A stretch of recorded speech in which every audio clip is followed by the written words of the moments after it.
ఈ నగరానికి ఏమైంది చూసారా? ఎటు చూసినా నీళ్లే, మధ్యలో ఇళ్ళు, నీటిపై తేలియాడే వెనిస్ నగరంలా తయారైంది ఓరుగల్లు. మోంతా దెబ్బకి సగం వరంగల్ నగరం మునిగిపోయింది. హన్మకొండ, కాజీపేట కూడా దాదాపుగా కనిపించట్లేదు. డజన్ల కొద్దీ కాలనీలు నీట మునిగి చెరువులు తలపిస్తున్నాయి. వరంగల్ నుంచి హన్మకొండకు వెళ్లే దారే లేదు ఇప్పుడు. ఓరుగల్లును ముంచెత్తిన ఈ వరద విపత్తు కని విని ఎరుగని స్థాయిలో ఉంది. దీనికి కారణం కుండపోత వర్షం మాత్రమే కాదు, ప్రధాన కారణం ఇంకొకటి ఉంది. అదే గొలుసుకట్టు చెరువుల చోరీ. హైదరాబాద్ తర్వాత తెలంగాణలో అతి పెద్ద నగరం వరంగల్.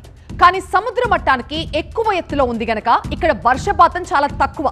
అందుకే భవిష్యత్ అవసరాల కోసం కాకతీయ రాజులు గొలుసుకట్టు చెరువులు నిర్మించారు.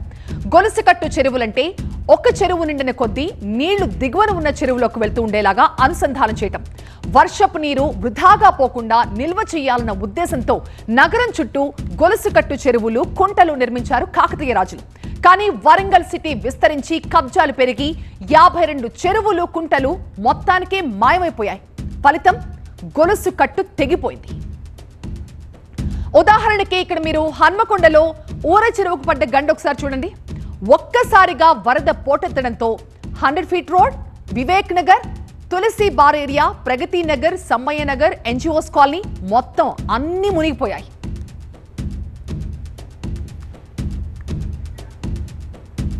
ఇప్పుడు హన్మకొండ మునిగిపోవడానికి కారణం ఏంటో ఒకసారి డీటెయిల్డ్ గా చూద్దాం స్క్రీన్ మీద. సో ఇది ఉంది కదా సోమిరెడ్డి చెరువు. ఈ సోమిరెడ్డి చెరువు దాని దిగువన వడ్డేపల్లి చెరువు ఉంటుంది.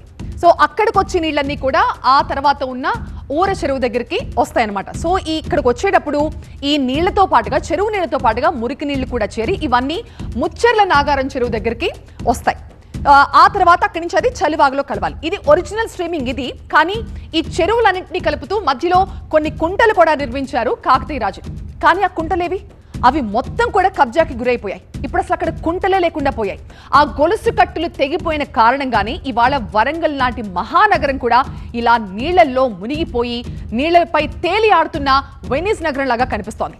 ఇక వరంగల్ నగరం మునికకి కారణం బొందివాగు నాలా పొంగడం కూడా. దిగువన భారీ నిర్మాణాలు వెలిసి అదొక చిన్న పిల్ల కాలువలాగా మారడంతో వర్షపు నీటితో పాటు వచ్చిన వరద ఎటు పోవాలో తెలియక, మరో దారి లేక నగరం మీదకి పడగెత్తింది. ఫలితం వరంగల్ వరద విలయానికి విలువెల్లాడిపోయింది. సో గొలుసుకట్టు తెగిపోవడం వల్లే 2020 ఆగస్టులో కూడా నగరం మొత్తం మునిగిపోయింది. ఇప్పుడు కూడా మళ్ళీ అదే సీన్ రిపీట్ అయింది. 7 ఏళ్లలో 4 సార్లు రికార్డు స్థాయి వర్షం కురిస్తే ఆ 4 సార్లు నలిగిపోయింది వరంగల్. వరంగల్లో చెరువుల కబ్జా ఒక వ్యవస్థీకృత నేరలాగా జరుగుతోంది. అది ఎలాగో చూద్దాం.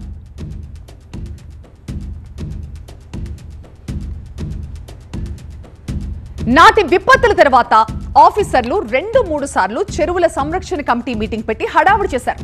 ఆ తర్వాత శరమామూలే పక్కన పడేశారు. కనీసం చెరువులు, కుంటలకి బఫర్ జోన్లు నిర్ధారించే పని కూడా చేయలేదు. 25 ఎకరాల్లోపు విస్తీర్ణం ఉన్న చెరువులకి 9 మీటర్లు, అంతకంటే పెద్ద చెరువులకి 30 మీటర్ల వరకు బఫర్ జోన్ ఉండాలి. దాన్ని దాటి లోపలికి ఎలాంటి నిర్మాణాలకి పర్మిషన్స్ ఇవ్వకూడదు. కానీ అధికారులు మొద్దు నిద్రపోయారు. కొందరు రియల్టర్లు, బిల్డర్లు అడ్డగోలుగా చెరువులు, సికం భూముల్ని ఆక్రమిస్తూ వెంచర్లేసేసి రెచ్చిపోయారు. చెరువుల్ని మట్టితో పుడిచి విచ్చలవిడిగా ఇళ్లు కట్టేసి ఫర్ సేల్ అని బోర్డులు కూడా పెట్టేశారు. 20 ఎకరాల గోపాల్పూర్ ఊర చెరువు 10 ఎకరాలకి కుచించుకుపోయింది.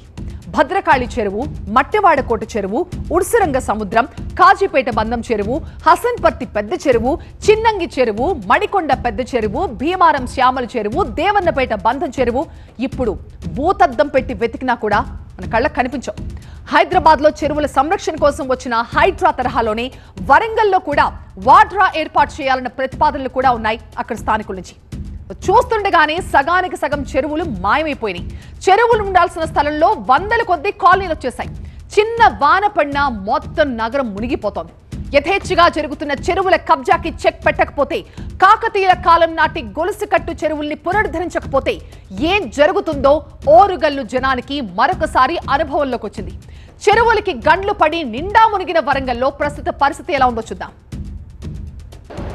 నీళ్లుండాల్సిన చోట నిర్మాణాలు వెలిశాయి.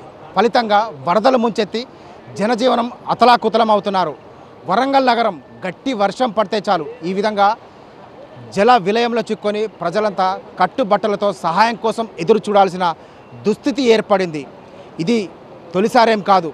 ప్రతిసారి గట్టి వర్షం పడితే వరంగల్కు ఇదే విధంగా వరద గండం తప్పడం లేదు.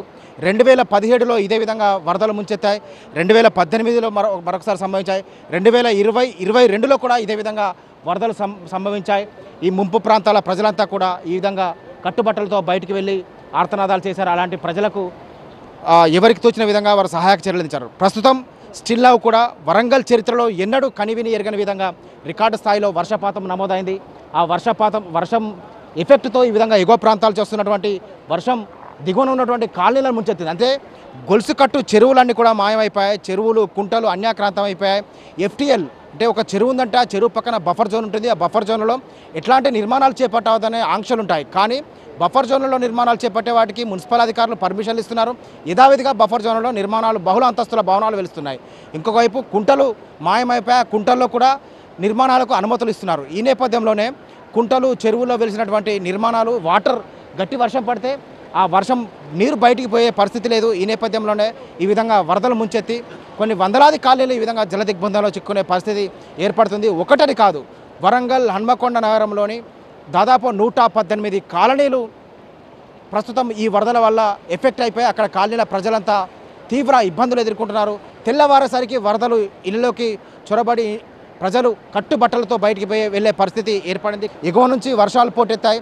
దిగువన ఉన్నటువంటి చెరువులు ఉప్పొంగి గండిపడి ఊర చెరువుకు గండిపడి ఆ ఊర చెరువు గండి ఎఫెక్ట్తో ఈ విధంగా దిగువన ఉన్నటువంటి కాలనీలన్నీ కూడా జలమయం అయిపోయాయి. కానీ ఇదొక గుణపాఠంగా భావించి ఇప్పటికైనా వరంగల్కు భవిష్యత్తులో మళ్ళీ ఇలాంటి వరద ముప్పు సంభవించకుండా ఉండాలంటే తగు చర్యలు చేపట్టాల్సిన అవసరం ఉందని చెప్పి నగర ప్రజలంతా కోరుతున్నారు.